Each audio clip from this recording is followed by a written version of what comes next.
The delicate chime of her phone interrupted Mia Harper as she carefully adjusted the placement of a twisted metal sculpture in the empty gallery. Outside, Boston was just awakening, the early spring sunlight casting long shadows through the museum's tall windows and transforming the polished marble floor into a canvas of light and darkness. At 28, Mia found herself living a life that sometimes felt borrowed from someone else's dreams. Assistant curator at the prestigious Boston Museum of Contemporary Art, and more incredibly, fiancée to Elijah Reynolds, heir to one of the city's oldest fortunes. As she glanced at her phone's screen, a message from Elijah promising coffee and croissants brought a smile to her face. In just 6 weeks they would be married, and the quiet moments like this morning, alone with the art she loved, would be interwoven with a life of privilege she was still learning to navigate. The click of her heels echoed in the empty gallery as she circled the centerpiece of their upcoming exhibition, a twisted metal sculpture that somehow captured both chaos and perfect harmony. Much like her own life, Mia thought with a small smile. 3 years ago, she had been struggling to make rent in a cramped apartment shared with 2 other art school graduates. Now she wore a 3-carat diamond engagement ring and was helping plan the social event of the season, her wedding to one of Boston's most eligible bachelors. The journey hadn't been straightforward. After graduating with her master's in art history from Boston University, Mia had cycled through unpaid internships and part-time gallery assistant positions, surviving on ramen noodles and the occasional freelance writing gig for local art publications. Her parents, a high school English teacher and a nurse from suburban Connecticut, had been supportive but concerned, gently suggesting she consider more practical applications of her degree, perhaps in education or corporate art consulting. "I just need time," she had insisted during those weekly Sunday phone calls home. "One break, one connection, and everything can change." That break had come in the form of Charlotte Winters, the formidable owner of the Boston Museum of Contemporary Art, who had attended a small gallery opening where Mia was working. Impressed by her insightful comments about an emerging sculptor, Charlotte had offered her a junior curatorial position on the spot. "You have the eye," Charlotte had said simply. "The rest can be taught." The position had changed everything, giving Mia not just financial stability, but entree into Boston's cultural elite, the circles where she would eventually meet Elijah Reynolds at that fateful charity auction. "You're here early," came a familiar voice from behind her, interrupting her reminiscence. Mia turned, her face brightening instantly. "Just making sure everything's perfect for tonight's opening." Elijah Reynolds stood in the doorway, impeccably dressed in a tailored navy suit that highlighted his athletic frame. His dark hair was neatly combed, and his confident stride spoke of his privileged upbringing as heir to the Reynolds investment empire. In his hands were 2 coffee cups from her favorite local cafe, not the commercial chain stores that dotted every corner. At 32, Elijah had already made his mark on Boston's financial scene, expanding his family's traditional investment portfolio to include tech startups and sustainable energy ventures. The business press regularly featured him in 30 under 30 lists and power rankings. What those articles missed, and what had first drawn Mia to him, was his genuine passion for art, not as an investment vehicle, but as a transformative cultural force. "I brought your favorite," he said, handing her the larger cup. "Cinnamon latte extra shot with that almond milk you like." "You remembered?"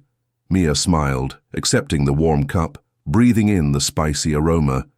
It was these small gestures that had first drawn her to Elijah, not the wealth or the status, but the attentiveness she hadn't expected from someone of his background. "Beauty is in the details," he replied, his standard phrase that had first charmed her at a charity auction 14 months ago. She had been there representing the gallery, wearing a borrowed dress and feeling hopelessly out of place among Boston's elite. Elijah had noticed her studying a particular painting, ignoring the champagne and socializing around her. "You're actually looking at the art," he had said, coming to stand beside her. "Isn't that the point?" she had replied, then blushed at her own boldness. Instead of being offended, he had laughed, a genuine sound that stood out amid the practiced social titters around them. "You'd be surprised. Most people here couldn't tell a Monet from a Manet." "The O makes all the difference," she had quipped, and their conversation had flowed from there, spanning everything from Renaissance masters to emerging digital artists. Their first official date had come a week later, not at one of Boston's exclusive restaurants as she'd expected, but at a small gallery opening in Cambridge, showcasing student work from local universities. Elijah had listened intently as Mia analyzed each piece, occasionally offering insights that surprised her with their perception.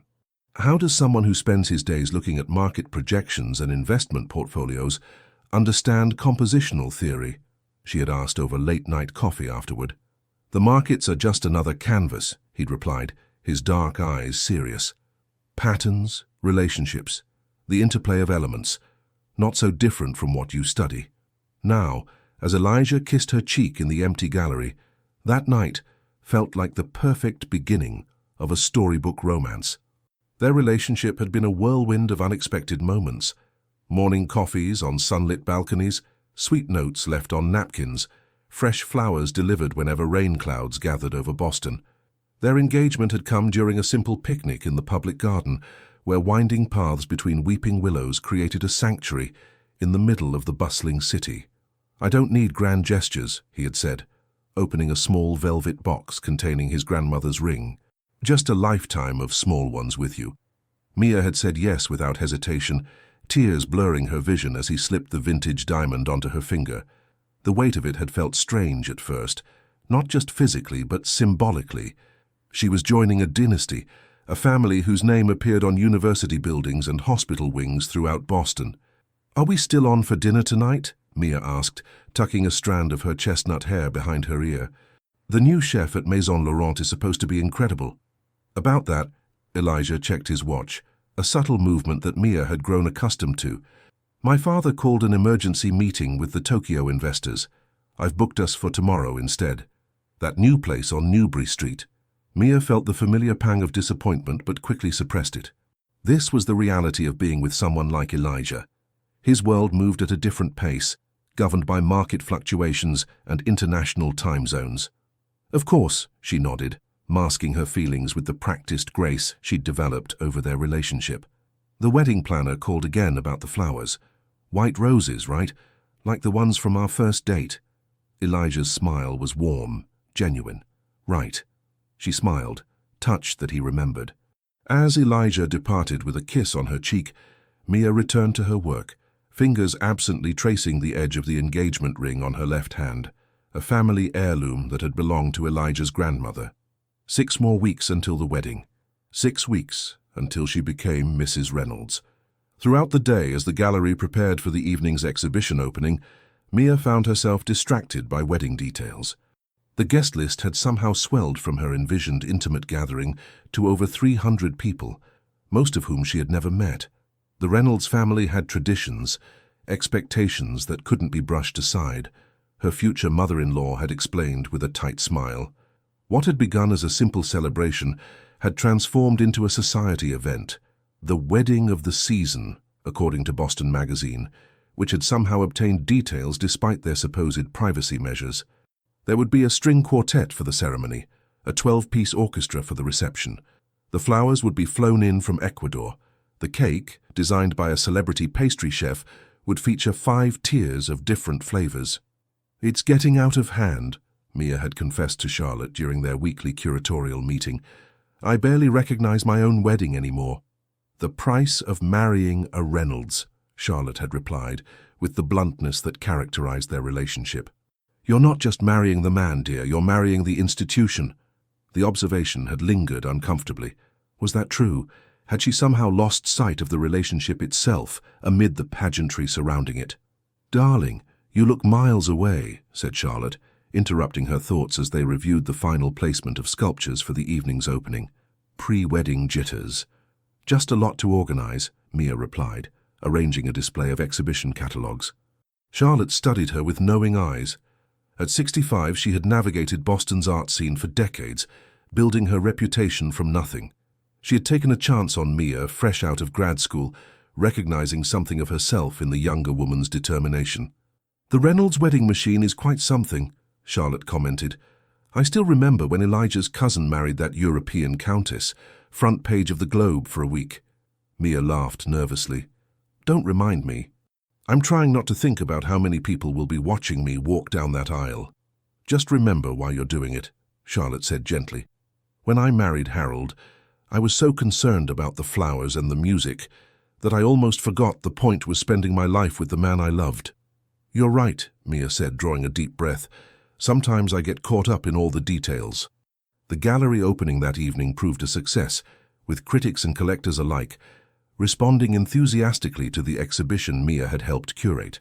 She moved through the crowd with practiced ease, discussing artistic techniques and market trends, introducing potential donors to Charlotte, making mental notes of follow-up emails to send the next day. "You're a natural," Elijah's father commented when he arrived late in the evening, his patrician features softened slightly by what appeared to be genuine approval. "The Reynolds Foundation could use someone with your eye on our acquisitions committee."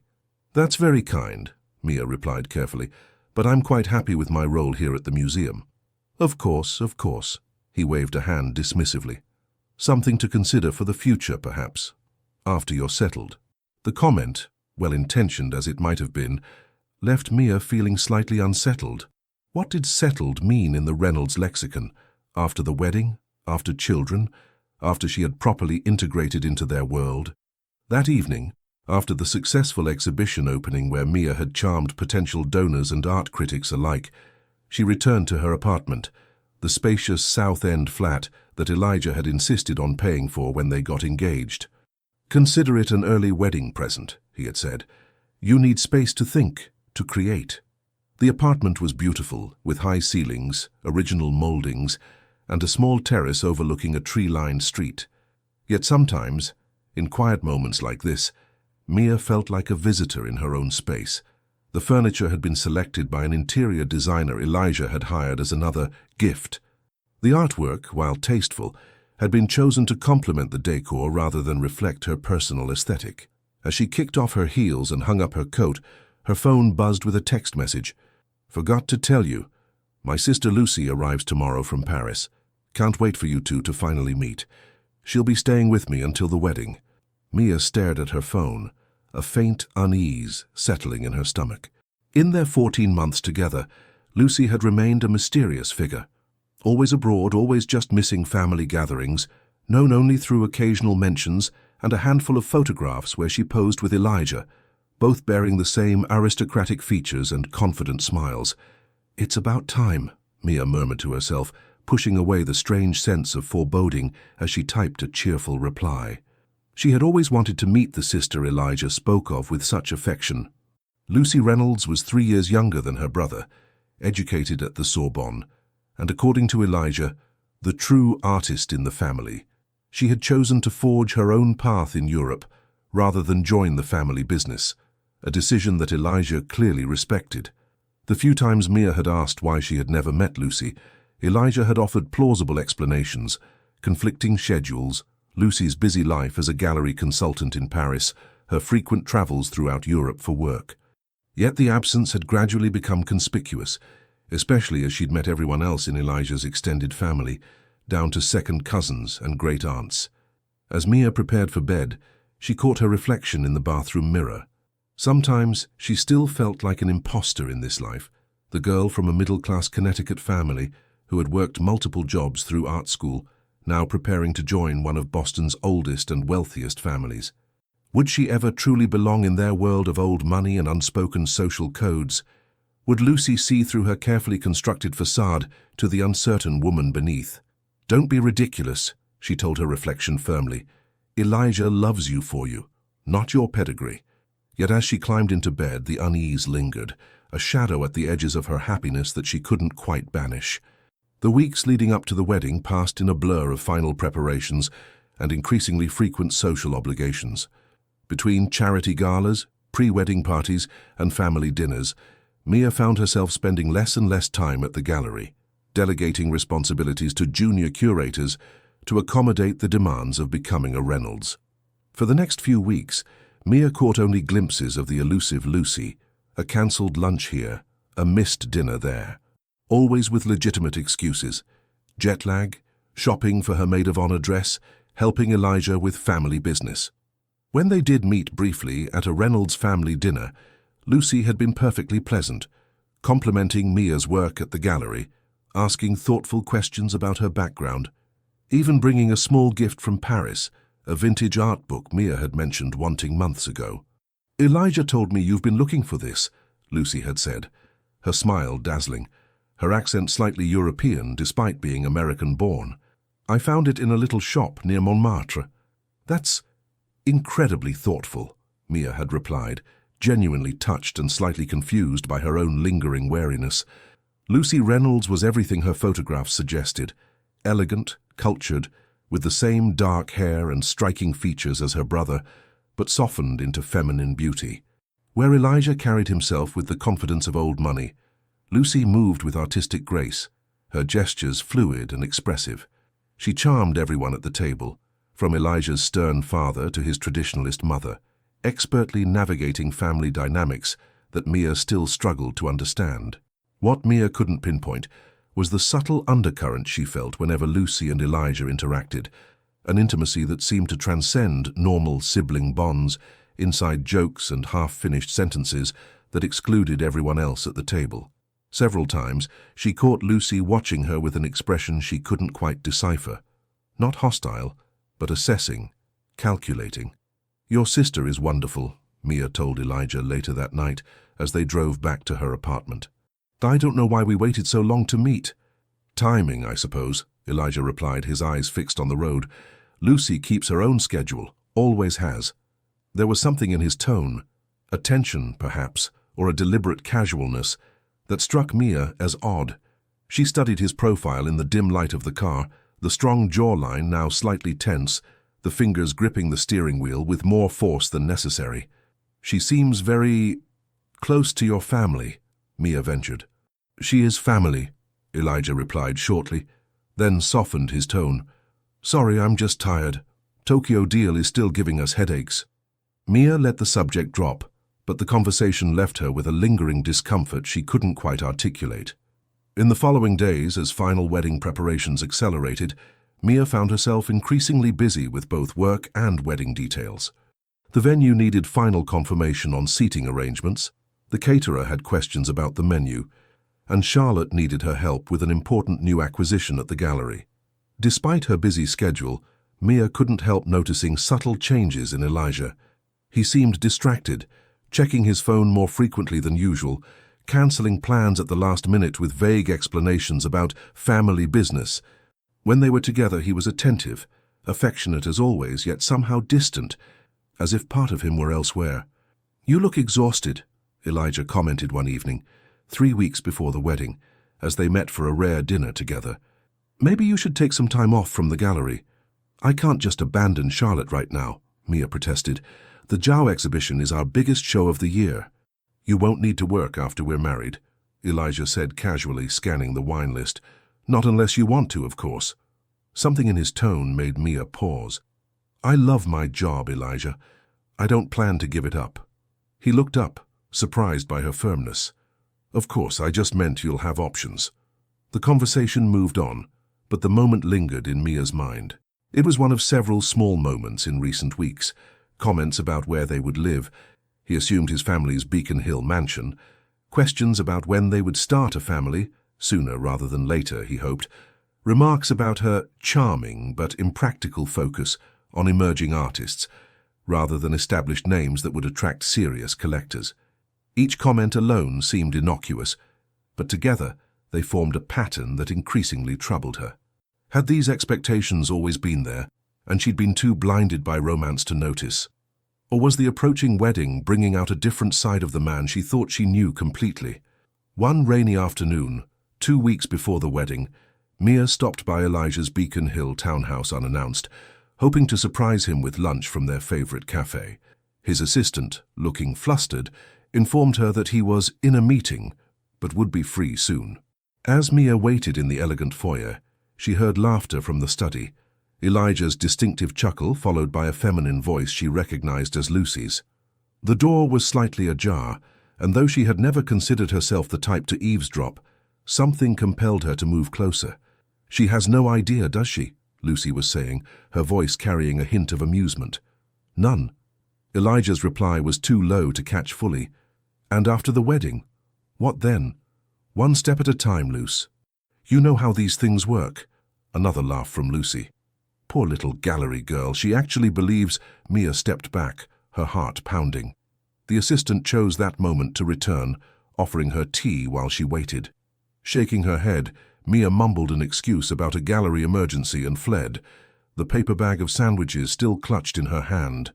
That evening, when Elijah called, she pretended everything was normal, accepting his explanation for a cancelled dinner with practiced grace. Yet as she lay awake that night, the fragments of conversation replayed in her mind like a broken record. What didn't she know? What was supposed to happen after the wedding? For days, she debated confronting him, but something held her back. Fear, perhaps, that his answers might confirm the growing dread in the pit of her stomach.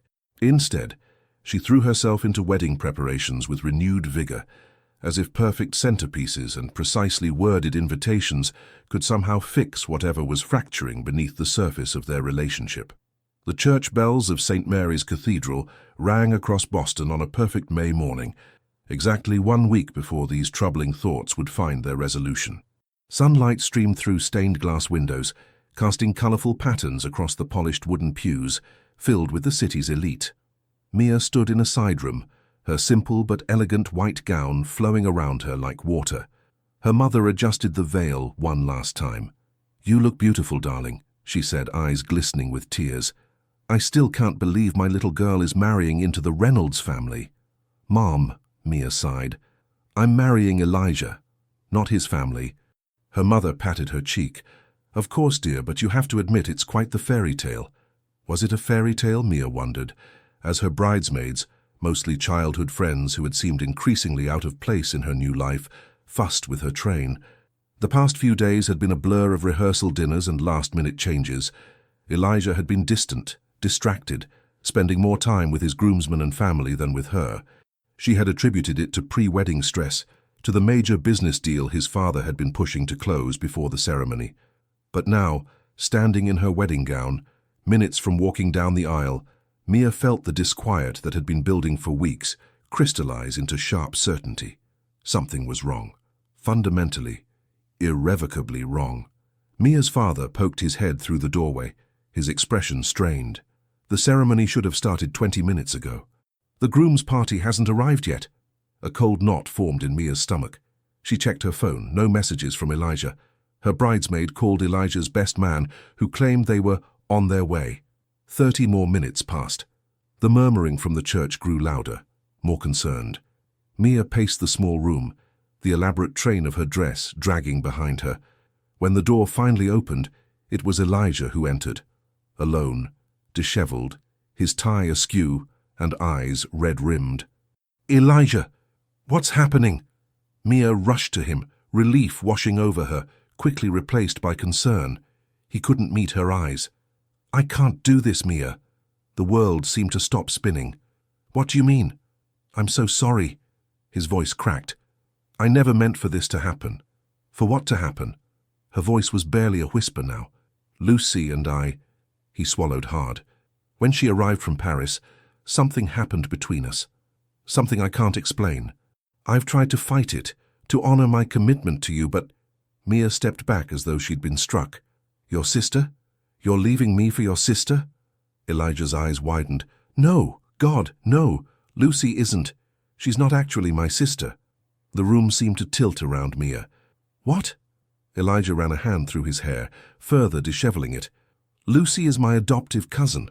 My uncle adopted her when he married her mother. We grew up together, but we're not related by blood. The family just... It was easier to introduce her as my sister. Our family dynamics are complicated. So you've been lying to me for our entire relationship." Mia felt ice spreading through her veins. "Not lying exactly," he stammered. "Simplifying. And it didn't matter because Lucy lived in Europe. I never thought—" He looked down, his voice dropping. "I never thought I'd feel this way about her again." "Again?" The pieces were falling into place with sickening clarity. "You two were together before." "In college. It ended badly. The family disapproved. They still saw us as siblings even if we weren't by blood. She left for Europe. I stayed to join the family business." He finally met her eyes. "Meeting you. I thought I'd moved on. I truly did love you, Mia." "Did," she repeated, the past tense slicing through her like a knife. "I'm so sorry," he said again. "You deserve better than this. Better than me." Without a word, Mia removed the diamond ring from her finger and placed it in his palm. No tears, no dramatic scene, just the heavy silence as she gathered the train of her wedding dress and walked past him, out of the side door of the church, avoiding the crowd of confused guests. Rain had begun to fall outside, dampening her veil and dress as she walked away from St. Mary's, ignoring the calls of her parents and friends. Only when she reached the public garden, their garden, did she finally allow herself to collapse onto a bench and let the tears come, mingling with the spring rain. As she sat there, the expensive fabric of her dress soaking up rainwater, a strange sense of clarity began to emerge through the pain. The signs had been there all along: the mysterious sister who was never available to meet, the recent distance in Elijah's behavior, the overheard conversation that had made no sense until now. Even their whirlwind romance itself, which had always seemed too perfect, too cinematic to be entirely real. Perhaps some part of her had known all along that she was a placeholder, a temporary distraction, while Elijah waited for his true desire to return from Europe. The thought brought fresh pain, but also unexpectedly, a flicker of relief. At least now she understood. At least now she could begin to rebuild. The next few days passed in a blur of humiliation and pain. Her parents handled the logistics, cancelling vendors, returning gifts, facing the society gossip that spread through Boston like wildfire. Mia stayed in her apartment, blinds drawn, phone turned off, emerging only to inform Charlotte that she needed time away from the gallery. "Take all the time you need," Charlotte had said, embracing her tightly. "And remember, you have nothing to be ashamed of. Nothing." But shame was exactly what Mia felt. Shame at being so thoroughly deceived, at missing what now seemed like obvious signs, at building her future on such a fragile foundation. A week after the non-wedding, as Mia began the painful process of packing up her apartment, her phone lit up with a message from Elijah. "I never meant to hurt you. Lucy and I are flying to the Maldives tonight. I've arranged for a generous settlement to be transferred to your account. I truly hope you find happiness, Mia." She deleted the message without replying, then checked her bank account. The settlement, as if their relationship had been a business arrangement, was substantial enough that she wouldn't need to work for years if she chose not to. Part of her wanted to refuse it, to transfer it back immediately. But another part, the practical part that had grown up with limited means, recognized the opportunity it represented, a chance to start over completely, on her own terms. That evening, she booked a one-way ticket to Chicago for the following morning, a city where she knew no one, where the Reynolds name wouldn't follow her, where she could reinvent herself far from the pitying glances and whispered gossip of Boston society. The Chicago wind whipped around Mia as she emerged from the L station, struggling with her suitcases. 6 months had passed since what she now referred to in her mind as the incident, and autumn had transformed the city, painting the trees along Michigan Avenue in brilliant gold and crimson. She had spent the first month in Chicago like a ghost, drifting between temporary accommodations, wandering through museums and galleries, using her art background as a shield against actually engaging with her new surroundings. When her savings started to dwindle, she had still not touched Elijah's settlement. She had reluctantly begun looking for work. The job at the Lakeside Gallery had come through a fortunate connection, a former professor who knew the owner. It was a smaller operation than she was used to in Boston, with less prestige but more creative freedom. For the first time, she was selecting artists for exhibitions, not just implementing someone else's vision. Her apartment hunt had been less successful. Chicago's rental market was competitive, and while she could technically afford luxury accommodations using Elijah's money, something in her rebelled at the idea. That money represented failure, humiliation. She wanted to succeed on her own terms, which is how she found herself on a blustery October afternoon, staring up at a faded sign reading Thornfield Books above a weathered storefront in Wicker Park. The handwritten notice in the window had caught her eye. "Apartment for rent above bookstore, inquire within." The building itself was a Victorian-era brownstone, slightly worn around the edges but with character intact. Ornate cornices, large bay windows, the kind of architectural details that had largely disappeared from modern construction. The bookstore occupied the ground floor, with what appeared to be 2 additional stories above. The bell above the door jingled as she entered, stamping her feet against the cold. The warm scent of old books and freshly brewed coffee embraced her immediately.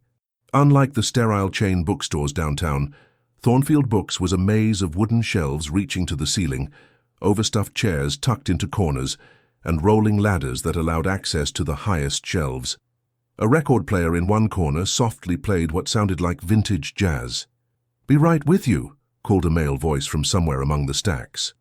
Mia wandered toward a section labeled Art and Architecture, automatically reaching for a large volume on contemporary sculpture.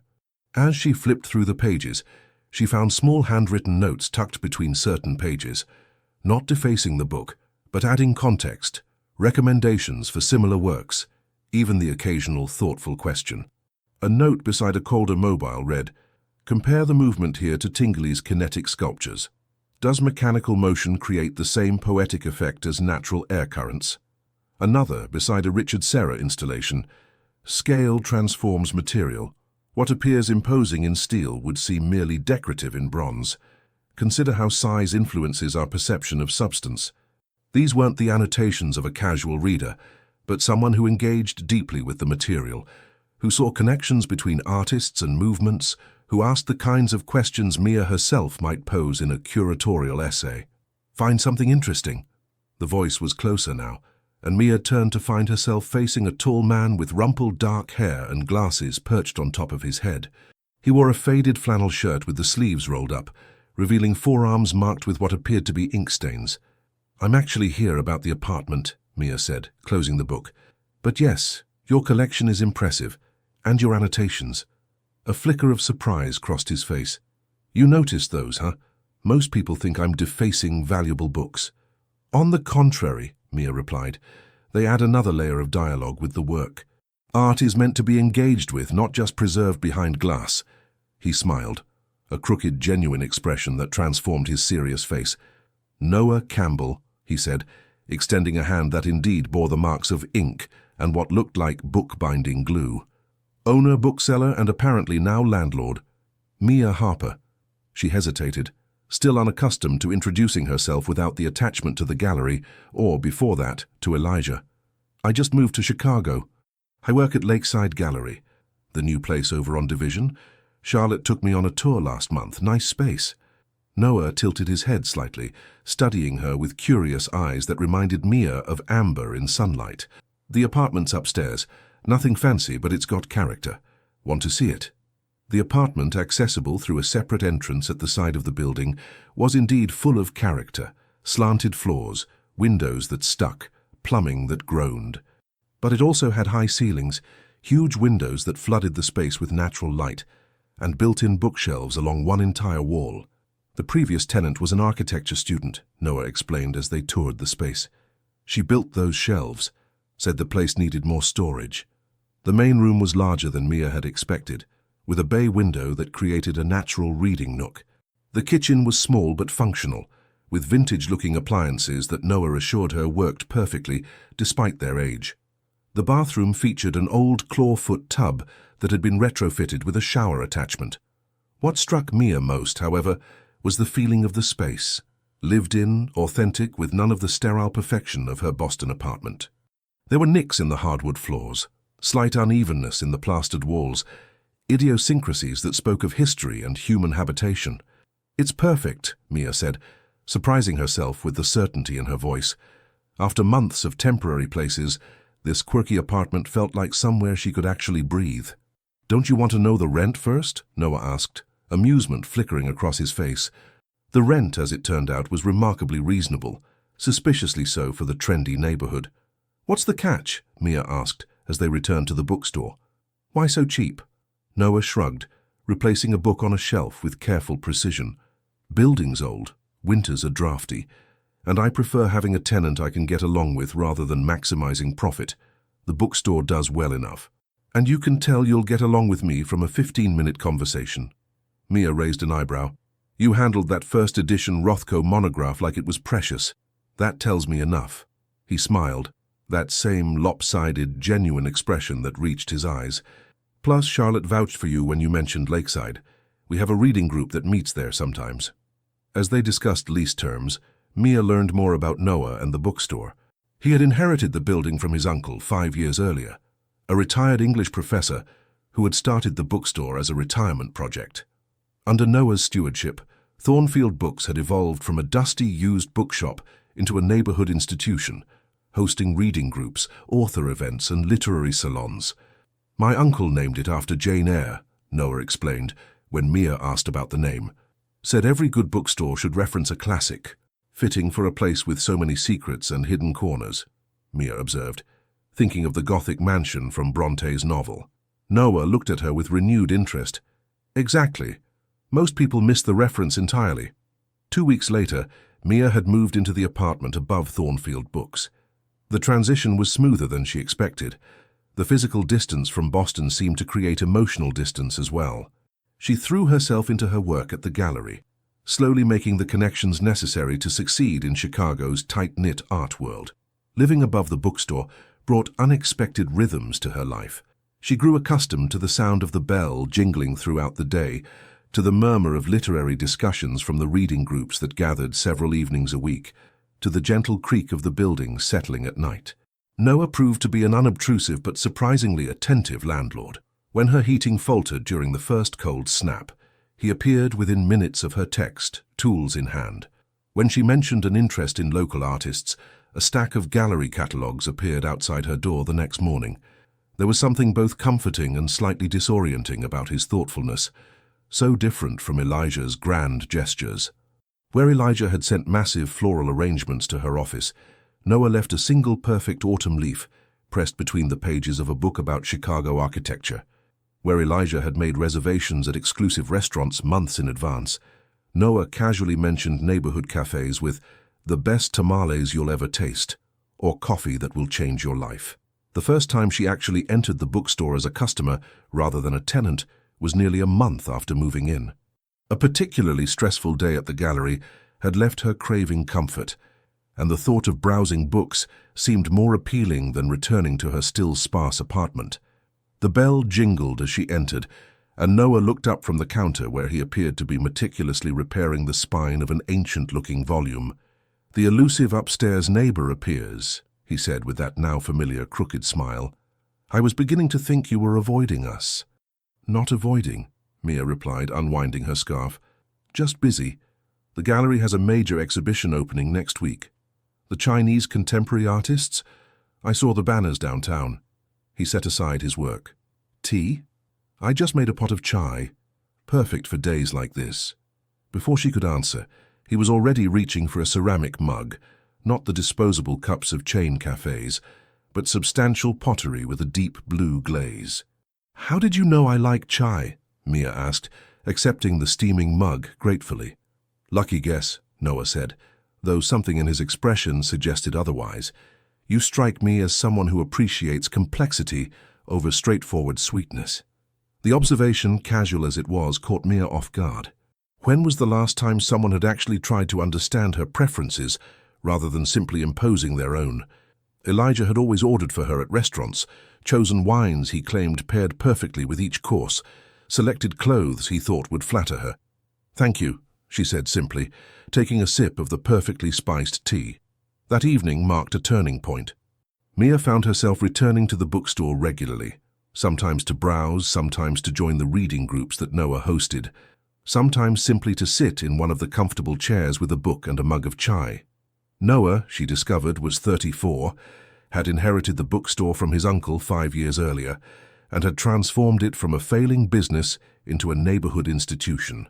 Before that, he had taught literature at a small college in Vermont, until budget cuts eliminated his department. "Best thing that ever happened to me," he told Mia one quiet afternoon as they shared tea at the counter. "I was writing papers no one would read about books everyone should read. Now I connect people directly with stories that might change their lives." Unlike Elijah, whose confidence had always seemed like armor, a barrier between himself and the world, Noah's quiet self-assurance invited connection. He listened more than he spoke, remembered details about customers' lives, recommended books with uncanny precision based on brief conversations. What fascinated Mia most, however, was his relationship with books themselves. Where some booksellers treated their inventory as mere merchandise, Noah approached each volume with reverence, mixed with practicality. He didn't believe in keeping books pristine and untouched. They're meant to be read, not enshrined, he often said. But he handled each with appropriate care for its age and condition. In the evenings after the store closed, she would sometimes hear him working in the small bindery he had set up in what had once been a pantry off the main floor. Curious, she had ventured down one night to find him carefully repairing the binding of an early edition Dickens, his fingers moving with practiced precision as he applied glue to the separated spine. "My uncle taught me," he explained when he noticed her watching. "Said every bookseller should know how to heal a wounded book." As winter deepened, turning Chicago into a landscape of white and gray, Mia found herself increasingly drawn to the warmth of Thornfield Books. The gallery job remained fulfilling, challenging her professionally in ways her Boston position never had, but it was the bookstore that began to feel like home.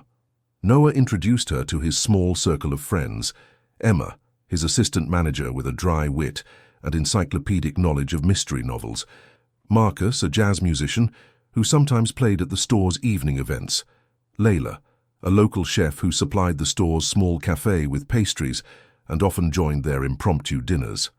None of them asked about Mia's past, seeming content to know her as she was now, not as who she had been. One snowy evening, after a particularly successful literary salon, Mia found herself lingering as the other guests departed. Noah was clearing away wine glasses and plates of half-eaten desserts, moving with the efficient grace that characterized all his movements. "Let me help," Mia offered, gathering empty glasses. "You don't have to do that," he protested. "You're a tenant, not staff." "I'm a friend, I hope," she replied, continuing to stack plates. "And friends help each other."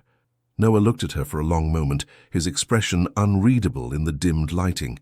"Yes," he said finally, "we are friends." Something in his tone, a slight hesitation perhaps, made Mia glance up. Their eyes met across the room, and for a heartbeat, the air between them seemed charged with unspoken possibility. The moment passed when Emma returned from escorting the last guests out, complaining good-naturedly about the increasing snow. Yet, as Mia climbed the stairs to her apartment later that night, the memory of that brief connection lingered, warming her despite the winter chill seeping through the old building's walls. As winter gradually released its grip on Chicago, the city seemed to awaken from hibernation. Trees that had stood stark and bare against gray skies began showing hints of green, and early flowers pushed through the last patches of snow in the parks. Mia's life, too, was blossoming in unexpected ways. Her curatorial work at Lakeside Gallery had earned critical acclaim, with the Chicago Tribune praising her distinctive eye for emerging talent and cross-cultural connections. Charlotte, visiting from Boston, had been delighted with the gallery's progress under Mia's guidance. "You're different," Charlotte observed during one of her visits, "more yourself somehow." "Am I?" Mia hadn't thought about it consciously, but the observation rang true. In Boston, she had always felt slightly performative, adjusting her opinions and interests to match Elijah's world. Here there was no need for such adjustments. "That bookstore owner seems nice," Charlotte added with studied casualness, watching Mia's reaction. "Very attentive when you were explaining the Zhao collection to him last night." "Noah. He's my landlord," Mia said quickly, "and friend, I suppose." Charlotte hummed, unconvinced. "Just a friend who looks at you like you're a first edition he can't believe he found." "Don't be ridiculous," Mia laughed, though the observation sent an unexpected warmth through her chest. The truth was, Mia's relationship with Noah had been evolving in subtle ways over the past months. Their conversations had deepened, often lasting late into the night after the bookstore closed. They discovered shared passions beyond art and literature, a love for obscure jazz recordings, an appreciation for architectural preservation, a weakness for spicy Thai food from a tiny restaurant 3 blocks away. More significantly, Mia had gradually shared pieces of her past with him, not all at once, but in small fragments offered during quiet moments. She told him about her childhood in Connecticut, her struggle to establish herself in Boston's competitive art world, and eventually, haltingly, about Elijah and the wedding that wasn't. Noah had listened without judgment, asking questions that showed genuine interest rather than morbid curiosity. When she finished the story, sitting in the bookstore's reading nook long after closing time, He had simply reached across the table and squeezed her hand briefly. "Thank you for trusting me with that," he had said, his amber eyes serious in the lamplight. "I haven't told anyone else in Chicago," she admitted. "It felt too defining, like it would become the most interesting thing about me." "It's not," Noah had replied with certainty. "Not even close to the most interesting thing about you." The comment, simple as it was, had helped Mia finally begin to see her experience with Elijah as just one chapter in her story, not the defining narrative of her life. As spring progressed, Mia found herself spending more time in the bookstore, not just as a customer but as an informal collaborator. It began with small suggestions, rearranging the art section to be more intuitive for browsers, creating a display that paired classic novels with contemporary visual art that echoed their themes. "You have a gift for this," Noah commented, as customers lingered over the display, several purchasing both books and the small prints Mia had sourced from local artists. "The way you connect things visually, it changes how people interact with the space."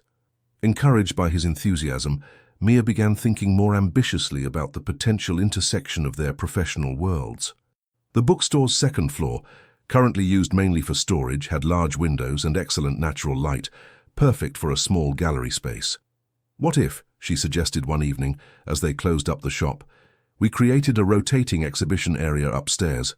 Nothing elaborate, just a curated selection of works by local artists that somehow connect to literature or the written word." Noah looked thoughtful. "Like visual responses to text or illustrations of literary themes?" "Exactly. We could tie it to your reading groups.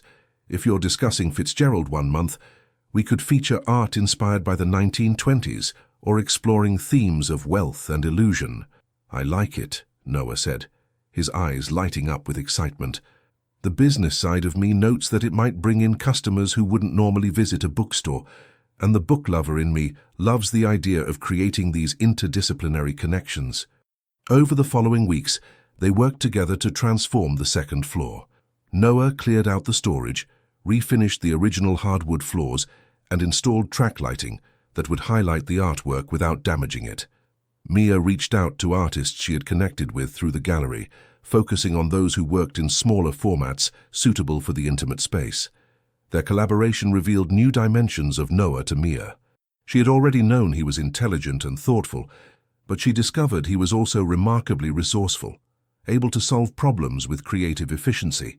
When they needed display panels but had limited budget, he repurposed old doors into stunning exhibition walls. When the track lighting proved more complicated than anticipated, he spent a weekend teaching himself basic electrical work rather than hiring an expensive contractor. "Where did you learn to do all this?" Mia asked, watching him install a custom shelving system he had designed to display artist books. "Necessity, mostly," he replied with a shrug. "When I first took over the store, I couldn't afford to hire professionals for every repair. YouTube tutorials and a lot of trial and error." "It's impressive," she said sincerely.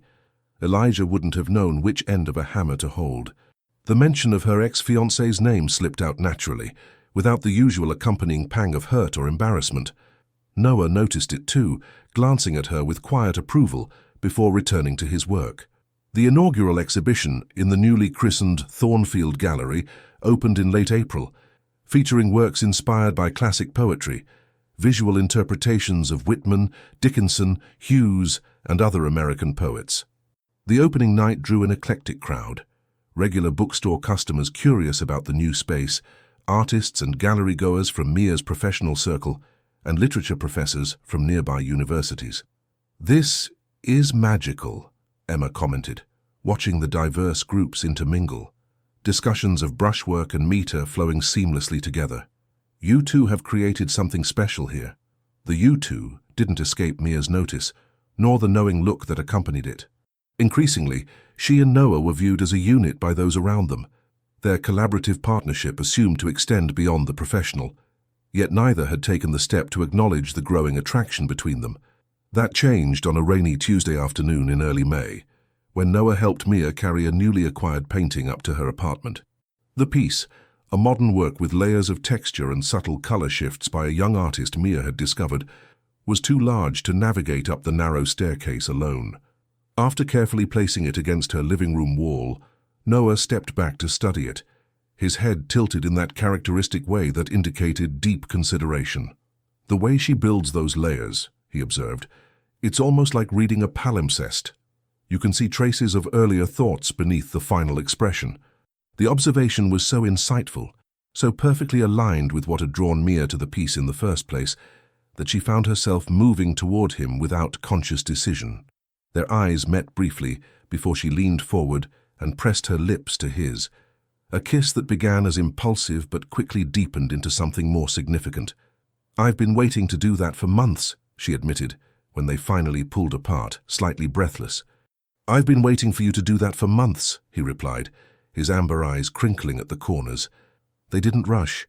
Both carried past relationships that had shaped them. Noah had been engaged years earlier to a woman who ultimately chose career advancement over their relationship, moving to London for a publishing opportunity she couldn't refuse. "I couldn't ask her to stay," he explained to Mia one evening, "and I couldn't leave the bookstore. We both chose our paths." Mia, in turn, shared more about Elijah. Not just the dramatic ending, but the subtle patterns she now recognized as warning signs. "I was so caught up in the fairy tale that I didn't see how little of myself I was bringing to the relationship," she explained. "I was becoming who I thought he wanted, not who I actually am." "And who are you, Mia Harper?" Noah had asked, not flippantly, but with genuine curiosity. The question had stayed with her, prompting deeper reflection than she'd expected. Who was she? Away from Boston. Away from the shadow of the Reynolds name, away from the identity she'd been constructing to fit into that world. She found answers in unexpected places, in the decisions she made at the gallery, championing artists who spoke to her, rather than those who would sell easily. In the watercolors she began painting again for the first time since college. In the community she built around herself, not the society connections of her Boston life, but genuine friendships, based on shared interests and values. Most revelatory was how she felt with Noah, fully present, fully herself, with no need to edit her thoughts or monitor her reactions. Their relationship evolved naturally, founded on genuine compatibility rather than the intoxicating whirlwind that had characterized her time with Elijah. "You know what I realized yesterday?" she told Noah as they prepared for the second exhibition in the Thornfield Gallery, this one featuring book artists who created sculptural works from printed materials. "What's that?" he asked, carefully adjusting the lighting on a particularly delicate paper construction. "I can't remember the last time I thought about Elijah with any real emotion. He's just a person I used to know." Noah paused, turning to face her. "That's a good thing, right?" "A very good thing," she confirmed. "For months after I left Boston, I was defined by that relationship.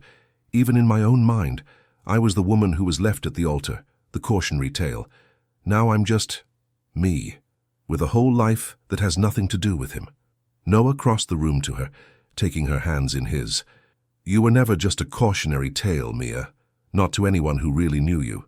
His words, simple and sincere, crystallized something for Mia, the fundamental difference between her past and present relationships.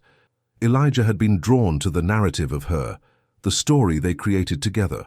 The successful businessman and the talented curator, the perfect Boston power couple. Noah was drawn to her essence, the person beneath the roles and accomplishments. That night, for the first time, Mia didn't return to her apartment alone. Their lovemaking was both tender and passionate, comfortable and exciting, like coming home to a place she'd never been before, but instantly recognized. As they lay together afterward, the spring rain pattering against the windows, Noah traced patterns on her bare shoulder. "I need to tell you something," he said, his voice serious. Mia felt a momentary flutter of anxiety, conditioned by her experience with Elijah to expect revelations that upended everything. "What is it?" "I'm considering expanding the bookstore," he said. "There's a space opening up next door and the landlord approached me about taking it over. It would mean a bigger cafe area, more room for events, maybe even a dedicated children's section." Relief washed over her, followed by genuine interest. "That sounds wonderful. The store is getting cramped, especially during popular events." "It would be a significant investment," he continued. "I'd need to take out a loan, commit to a longer lease. It's a risk." Mia propped herself up on one elbow, studying his face in the dim light. "You're worried?" "Not about the business side. The store is doing well enough to justify expansion. I'm more concerned about the commitment it represents. 5 more years at minimum tied to this location, this building, this neighborhood. Understanding dawned. You're worried about repeating your past, having to choose between the store and other considerations. Noah nodded, his eyes serious. I don't want to create a situation where someone might have to choose between their dreams and being with me. The subtext was clear. He was thinking about their relationship, about potential futures together, about avoiding the circumstances that had ended his previous engagement. Noah, Mia said softly, placing her hand on his chest, feeling his heartbeat beneath her palm. I think you should do it. You do?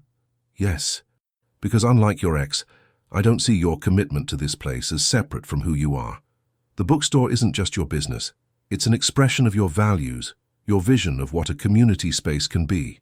She smiled. Besides, I happen to like this neighborhood, and I'm rather fond of the apartment upstairs. Noah's answering smile was like sunrise. You're sure? Your career might take you anywhere. The art world is bigger than Chicago.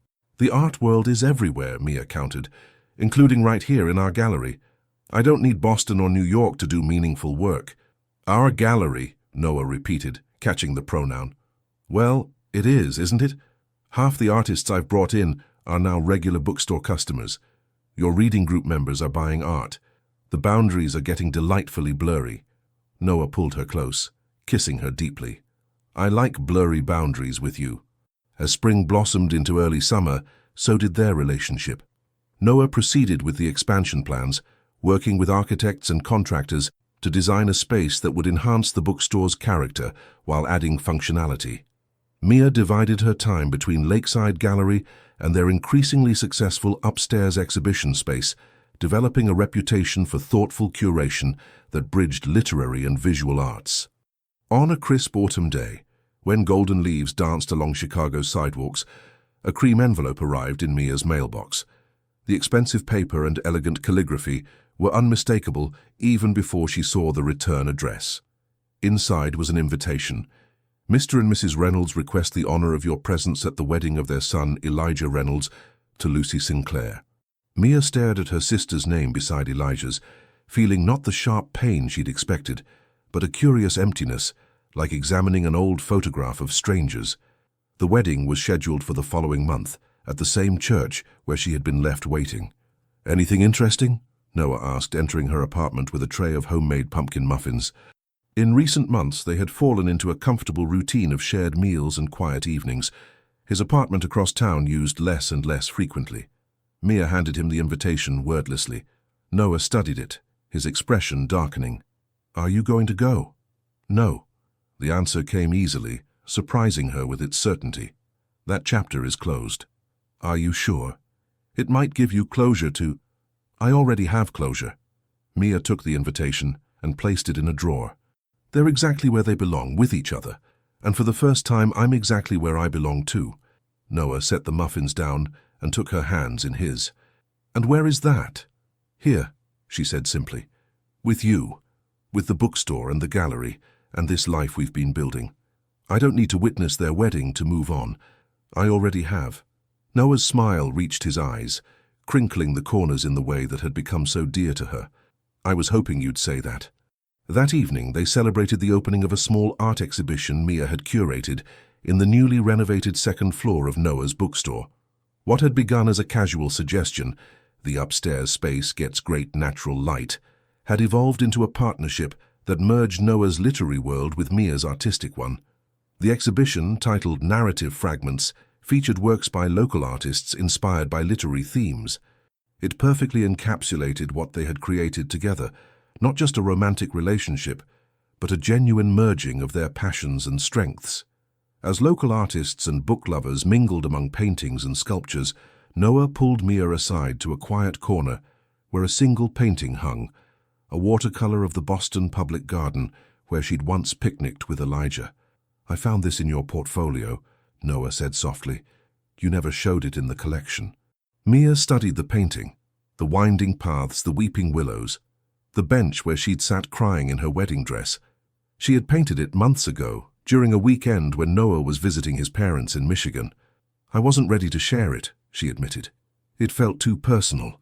And now, She touched the delicate brushstrokes. Now it's just a beautiful park. The pain is gone.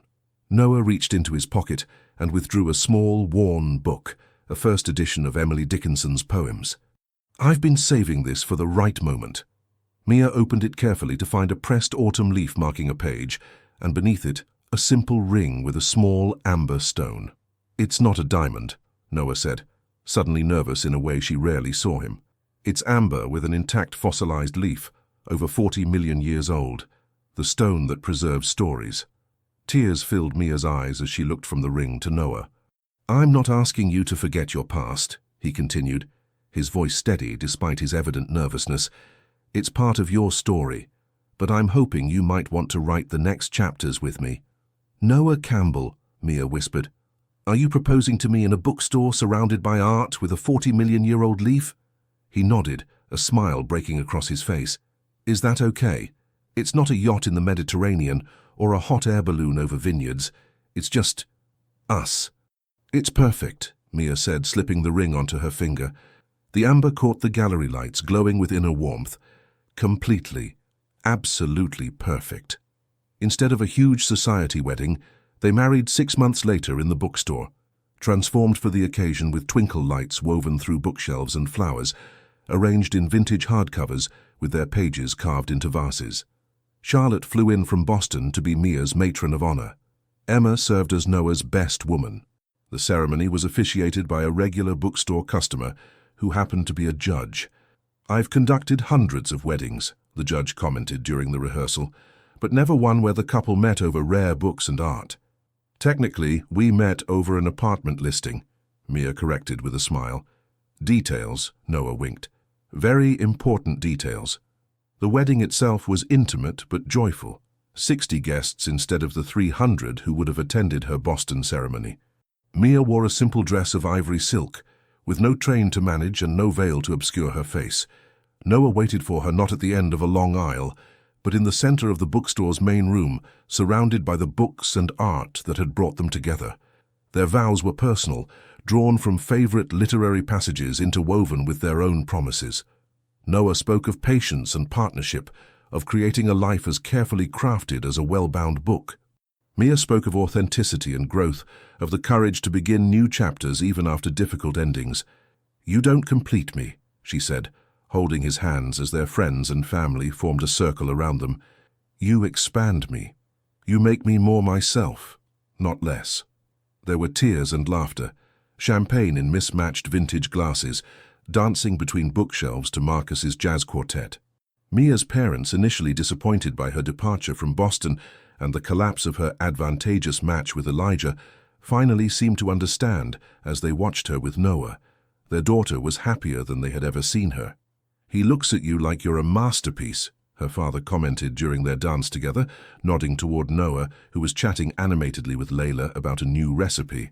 Not like a trophy or an accessory, like something precious and meaningful. He sees me, Mia said simply. The real me, not the version I thought I needed to be. Their honeymoon was a literary tour of New England's most beautiful libraries and bookshops, staying in small inns and B&Bs along the way. When they passed through Boston, Mia felt only a distant recognition, like revisiting a place from childhood, familiar but no longer emotionally significant. They visited the public garden on a crisp autumn afternoon, walking hand in hand along the same paths where Elijah had proposed. Mia felt a momentary flutter of old pain, quickly replaced by a sense of peace. The garden was beautiful in its fall colors, the willows turning golden, the flower beds replanted with seasonal blooms. Do you regret any of it? Noah asked as they sat on a bench. Not the same one where she had collapsed in her wedding dress, but one with a better view of the pond. If you could go back, would you choose not to meet him? Mia considered the question seriously. No, she said finally. As painful as it was, I needed that experience. I needed to learn what love isn't before I could fully recognize what it is. Noah squeezed her hand. For what it's worth, I'm grateful for every step of your path, even the painful ones. They brought you to Chicago, to the bookstore, to me. Very philosophical, Professor Campbell, she teased, using the title his former students still sometimes used when they visited the store. Occupational hazard of living among great literature, he replied with a grin. It makes one insufferably reflective. 1 year later, Thornfield Books had expanded. With Mia's curatorial expertise and connections in the art world, they had transformed the underutilized third floor of the building into a permanent gallery space, featuring rotating exhibitions of local artists and artisans. Books and Brushes, as they now called the combined venture, had become a cultural hub in the neighborhood. The newly expanded cafe space hosted poetry readings and author events, while the children's section, designed by Mia with reading nooks built to resemble tree houses and fairy caves, had become a favorite destination for neighborhood families. The business had grown enough that they had hired 2 additional full-time staff, allowing both Noah and Mia to focus on their respective areas of expertise. Mia continued her work with Lakeside Gallery, now as a consultant rather than full-time curator. Her reputation in Chicago's art scene had grown, with several major museums seeking her input on contemporary acquisitions. She had begun teaching a course at the School of the Art Institute on interdisciplinary curation, sharing her experience bridging literary and visual arts. Noah's apartment had been converted into a bindery and restoration workshop, where he offered classes on book repair and conservation. His own skills had developed to the point where museums occasionally consulted him about the care of rare volumes. Mia's apartment had become their shared home, renovated to combine comfort with character. The drafty windows had been replaced, but the slanting floors and built-in bookshelves remained, now filled with a merger of their collections. Art books beside classic literature, beside modern fiction. On a rare, quiet afternoon, as autumn leaves again swirled outside the windows, Mia sorted through old mail and came across the wedding invitation from Elijah and Lucy. It had remained, forgotten, in the same drawer where she'd placed it years ago. As she held it, her phone buzzed with a text from Emma. "You might want to see this." The link led to a financial news article about the Reynolds Investment Group facing bankruptcy amid allegations of fraud and mismanagement. A photo showed Elijah leaving a courthouse, Lucy nowhere to be seen. A second text from Emma followed. Apparently the wife left him 6 months ago. Rumor has it she's in Switzerland with half his remaining assets. Mia set down her phone, feeling a complex mixture of emotions. Not schadenfreude, but a profound gratitude for the path her life had taken instead. The empire that had once seemed so solid, so permanent, had crumbled. The fairy tale romance that had replaced hers had apparently been as illusory as her own. The bell above the shop door jingled, and Noah entered with a box of newly acquired rare books and their 4-month-old daughter Ella strapped to his chest in a baby carrier. The baby had Noah's amber eyes and Mia's dark hair, a perfect blend of them both. "Look who woke up from her nap and insisted on helping Daddy carry books," he said, kissing the top of the baby's head. Mia crossed the room to them, slipping the wedding invitation into the recycling bin as she passed. She kissed Noah, then their daughter, who grabbed at her amber ring with tiny fingers. "I was just thinking about how strange life is," Mia said, taking the box of books from him. "How the things that hurt us most can lead us exactly where we're meant to be." "That reminds me of something a very wise bookseller once said," Noah replied with a wink. Mia laughed. "Some accidents are just new beginnings in disguise?" "Exactly." He wrapped his free arm around her waist. "Though I prefer to think of them as plot twists in a very good story." Ella gurgled happily, reaching for a strand of Mia's hair with determined little fingers. At 4 months, she was already showing signs of both parents' temperaments. Noah's thoughtful observation combined with Mia's artistic curiosity. She loved being read to, already had favorite picture books, and would stare transfixed at colorful artwork hung at her eye level throughout their home. "Speaking of new beginnings," Noah said, shifting the baby to his other arm, "Charlotte called this morning while you were teaching. She wants to discuss a potential partnership between Lakeside and Books and Brushes, something about a traveling exhibition program for independent spaces." "Really?" Mia's eyes widened with interest. "That could be amazing for small galleries and bookshops nationwide." She said it was inspired by what we've created here, this hybrid model that serves both literary and visual arts communities. Noah's expression was proud. "She thinks it could work in other cities with the right curatorial guidance." "Which would be me, I'm guessing?" Mia raised an eyebrow. "Us," Noah corrected. "She specifically mentioned our complementary backgrounds as a strength. Apparently the book world and art world don't collaborate enough." Mia shook her head, smiling. 2 years ago, I thought my career was over, that I'd never be taken seriously in the art world again after the wedding disaster. Now Charlotte's talking about national programs based on our model. You underestimated your resilience, Noah said simply, and your talent. That evening, after putting Ella to bed, Mia and Noah hosted a small gathering to celebrate the 2nd anniversary of Books and Brushes. Friends filled the bookstore, Charlotte visiting again from Boston, Emma and her new girlfriend, Marcus and his jazz quartet providing music, Layla, who had brought an elaborate cake decorated with edible book spines bearing titles significant to Noah and Mia's relationship. As Mia moved through the crowd, accepting congratulations and sharing stories, she caught sight of Noah across the room. He was in animated conversation with a young art student, gesturing toward one of the paintings Mia had created, a series inspired by their journey together. He looked up, catching her gaze, and smiled, that same crooked smile that had first welcomed her to the bookstore. In that moment, she knew with absolute certainty that this was where she belonged. Later, after their guests had departed and they stood alone among the bookshelves, Noah pulled Mia close. Happy? Completely. She rested her head against his chest, listening to his steady heartbeat.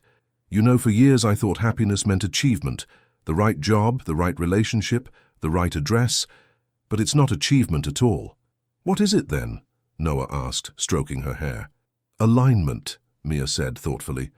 When who you are aligns with how you live. When the people around you see you clearly and love you anyway. Speaking of alignment, Noah said, reaching into his pocket, I have something for you.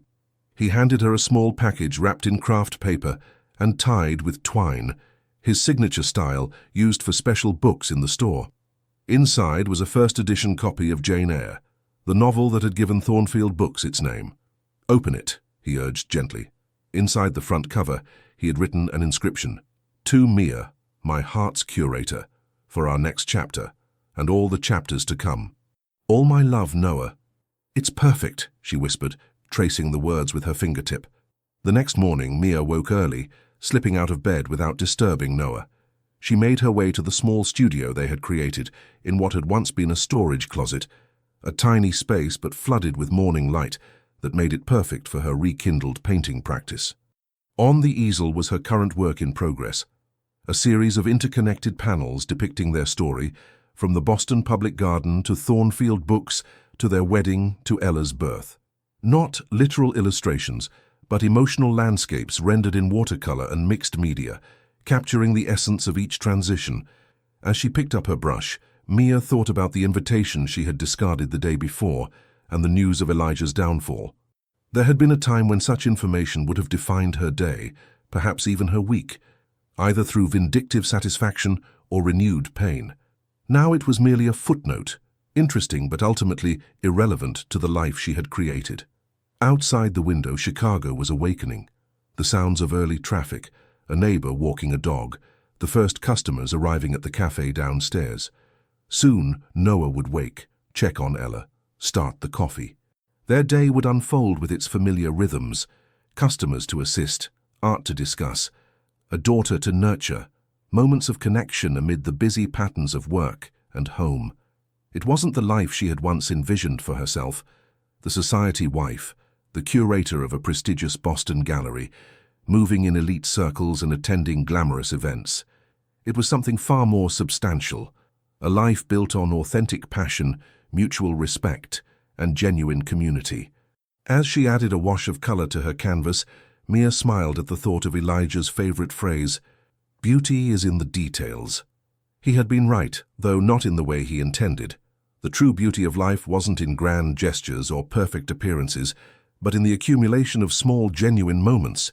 Noah's handwritten notes in book margins, Ella's delighted giggle when they turned a page, the way light filtered through their bedroom window on Sunday mornings. The sound of Ella's happy babbling came through the baby monitor, followed by Noah's gentle morning greeting to their daughter. Mia set down her brush and went to join her family, leaving the painting to dry in the morning light. Unfinished, but with plenty of space for new chapters to come. As she closed the studio door behind her, Mia realized that what had once seemed like her greatest humiliation had become the first step on the path to her greatest joy. The wedding that never happened had led her to a marriage beyond anything she could have imagined. Not a social merger or a calculated partnership, but a genuine union of hearts, minds, and shared purpose. "Beauty is in the details," she whispered to herself, as she walked toward the sounds of her family starting their day. And this time, every beautiful detail was real. The end. Dear listener, sometimes life presents us with moments that seem devastating, like when Mia was left at the altar, watching her carefully planned future crumble in an instant. In those moments of intense pain, it's almost impossible to see that what appears to be our ending may actually be just the beginning of something far more authentic and beautiful. This story reminds us that unexpected detours on our paths aren't necessarily tragedies, but redirections to where we truly belong. How many times in your own life has a painful no opened doors to a life-transforming yes? How many disappointments have revealed themselves with time as blessings in disguise? Mia's relationship with Elijah represents those connections in our lives that seem perfect on the surface, but subtly ask us to be less of who we really are. Relationships where we find ourselves constantly adjusting our dreams, opinions, and even our tastes to fit into the space another has designated for us. Noah, on the other hand, represents those rare people who create space for us to grow in our own authenticity, who see value not just in what we can offer or represent, but in the essence of who we are, with all our complexities and imperfections. Tonight, as you prepare to rest, remember that every chapter closed in your life, every disappointment, every heartbreak, every frustrated plan, is not the end of your story, but merely the turning of a page to a new beginning. The wounds that today seem impossible to heal will one day be just scars that tell the story of how you became who you were meant to be.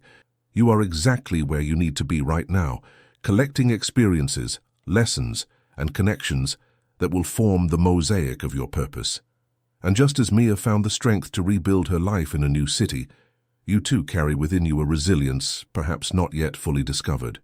Sleep peacefully tonight, and may you wake tomorrow strengthened by the certainty that your journey, with all its imperfections, is leading you exactly where you need to be. And that, like Mia, you will find not only true love, but also the most authentic and complete version of yourself along the way. Thank you for staying with us until the end of this beautiful story.